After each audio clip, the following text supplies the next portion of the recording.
Peace activists gathered in Washington, D.C. as President Trump prepares to welcome NATO Secretary General Jens Stoltenberg to the White House. Now, this comes at a time when President Trump continues to say all options are on the table when asked about a possible military intervention in Venezuela. RT's Dan Cohen was there on the scene. 28 years since the end of the Warsaw Pact, the North Atlantic Treaty Organization, or NATO, will celebrate 70 years of existence here in Washington, D.C. But hundreds of activists have gathered in front of the White House to denounce NATO and are calling for its abolition. The latest target for regime change is Venezuela and the government of President Nicolas Maduro. The Trump administration continues to insist all options are on the table, and in 2018, Colombia became the first country in South America to join NATO. Under the leadership of far-right President Jair Bolsonaro, Brazil may be the next to join.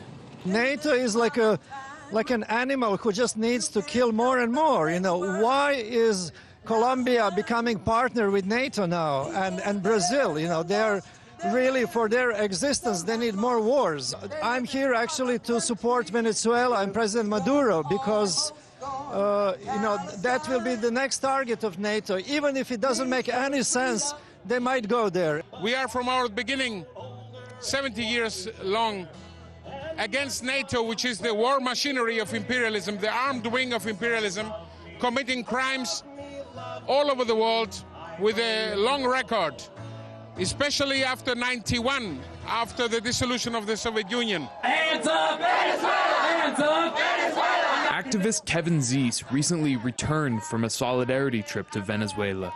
He says NATO picks up when the U.S. fails to gain international support for war. When the UN says no to Afghanistan or no to Syria, NATO is there to pick up the slack.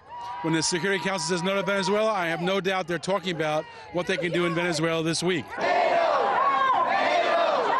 A broad coalition of peace activists and labor organizers marched through the streets of downtown Washington, chanting, "Hands off Venezuela." Hands off Venezuela! William Caracaro says a military invasion of Venezuela would be a disaster for the entire region.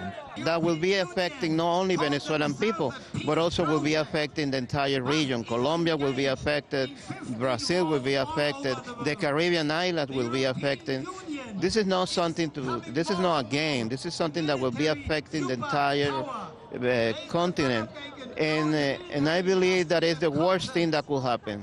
President Trump and NATO Secretary General Jens Stoltenberg are set to meet in the White House on Tuesday. But with the organization facing internal strife and discord, it's unclear what its future operations will be. Reporting in Washington, Dan Cohen, RT. Hey YouTube, thanks for checking out our channel. We hope you enjoyed the video. We have tons of content for you just like this. For more of RT America's one-of-a-kind news and analysis, be sure to subscribe and never stop questioning more.